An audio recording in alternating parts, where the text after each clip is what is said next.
Pencurian dengan modus tak lazim yakni menukar motor target curian terjadi di sejumlah daerah. Di Semarang, Jawa Tengah misalnya, pelaku menukar motor bututnya dengan motor korban yang lebih bagus. Sementara di Klaten, pelaku menukarkan motor curian dengan sepeda miliknya.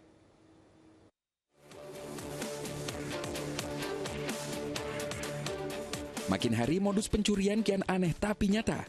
Seperti yang terekam kamera CCTV di Semarang, Jawa Tengah pada 15 Oktober lalu. Pria yang mengenakan kaos merah bersepeda motor ini menukar motor bututnya dengan motor curian yang terparkir di ruko tempat servis laptop di Jalan Labuan Raya Semarang Timur, Kota Semarang. Setelah situasi dianggap aman, pelaku berpindah tempat duduk ke motor di sampingnya. Dengan kunci letter T, pelaku langsung tancap gas, sementara korban sempat mencoba mengejar pelaku namun gagal. Motor pelaku ditinggal dengan kunci kontak masih menempel.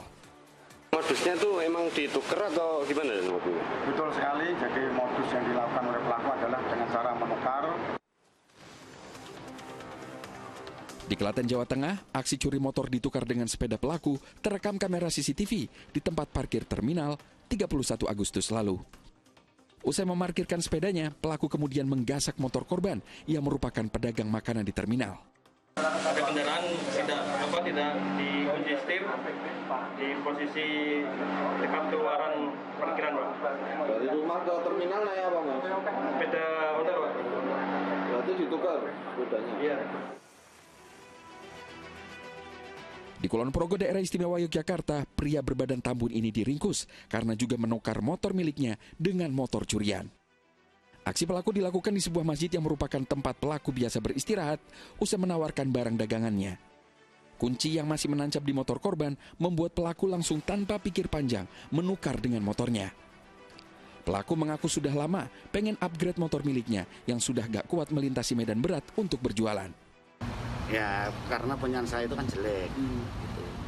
Terus rencananya motornya buat apa? Mau buat pakai sendiri, buat keliling.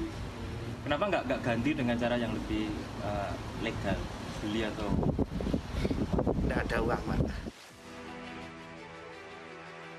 Pencurian dengan menukar barang pribadi pelaku dengan motor target curian memang bukan hal yang biasa didengar. Namun menurut kriminolog, fenomena pencurian dengan modus tukar barang milik pelaku ini petanda adanya pergeseran motif dari kebutuhan menjadi keinginan memenuhi gaya hidup. Ya, lihat fenomena seperti ini, maka kita bisa melihat bahwa telah terjadi pergeseran tindakan kejahatan yang awalnya dari sekedar kebutuhan gitu ya, tapi kemudian berpengaruh terhadap gaya hidup atau kita konversikan menjadi keinginan. Nah, kondisi seperti ini bukan lagi mengarah kepada core dari kejahatan itu pemenuhan kebutuhan ekonomi, tapi kemudian untuk memenuhi bagaimana kemudian gaya hidup, terus kemudian memenuhi rasa keinginan. Yang ketiga adalah saat kemudian mereka tidak memiliki sarana yang mereka bisa lakukan untuk dapat memenuhi hasrat-hasrat tersebut.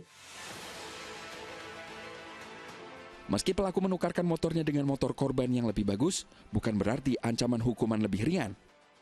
Tindakan semacam ini tetap perbuatan melawan hukum. Pelakunya tetap dijerat pasal 362 tentang pencurian dengan ancaman hukuman 5 tahun penjara.